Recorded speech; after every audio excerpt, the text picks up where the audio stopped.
Assalamualaikum warahmatullahi wabarakatuh.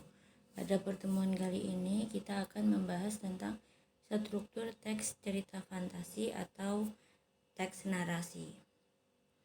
Struktur pada cerita fantasi terdiri dari 3 jenis, yaitu orientasi, komplikasi, dan resolusi.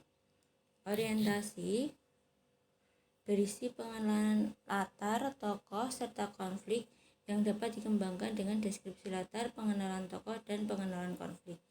Jadi pada orientasi ini biasanya dapat ditemukan pada paragraf 1.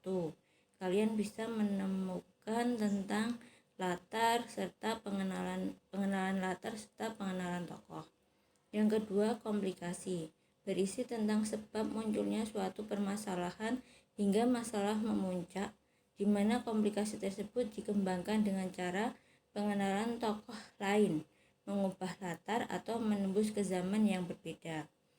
Pada tahap komplikasi, masalah-masalah yang dialami oleh tokoh utama itu akan semakin banyak. Yang ketiga, resolusi, berisi tentang penyelesaian masalah dari konflik yang terjadi, di mana resolusi tersebut dikembangkan dengan cara lompatan waktu, penggunaan sebab akibat yang unik, serta dikembangkan dengan unsur keterkejutan. Jadi resolusi pada intinya adalah masalah mulai selesai. Unsur intrinsik cerita fantasi dibagi menjadi 6 bagian. Yang pertama, tema, alur, tokoh dan penokohan, latar atau setting, sudut pandang, serta terakhir amanat.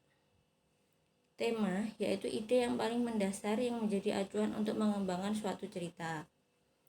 Alur yaitu jalan atau alur cerita yang berupa peristiwa-peristiwa yang tersusun dan saling berkaitan satu sama lain.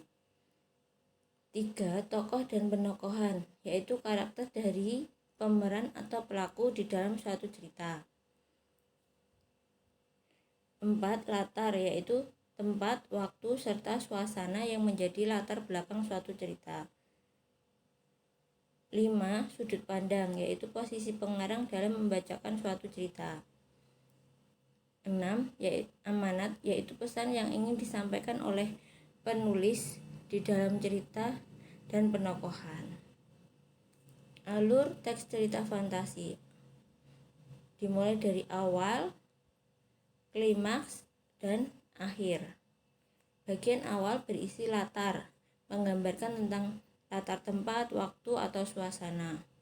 Yang kedua, menggambarkan tentang petunjuk permasalahan yang dialami tokoh utama. 2. Bagian klimaks atau puncak masalah berisi adegan atau cerita yang menegangkan yang menjadi puncak masalah tokoh utama.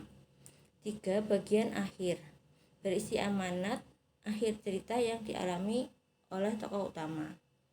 Ya begitu anak-anak, sekian pertemuan tentang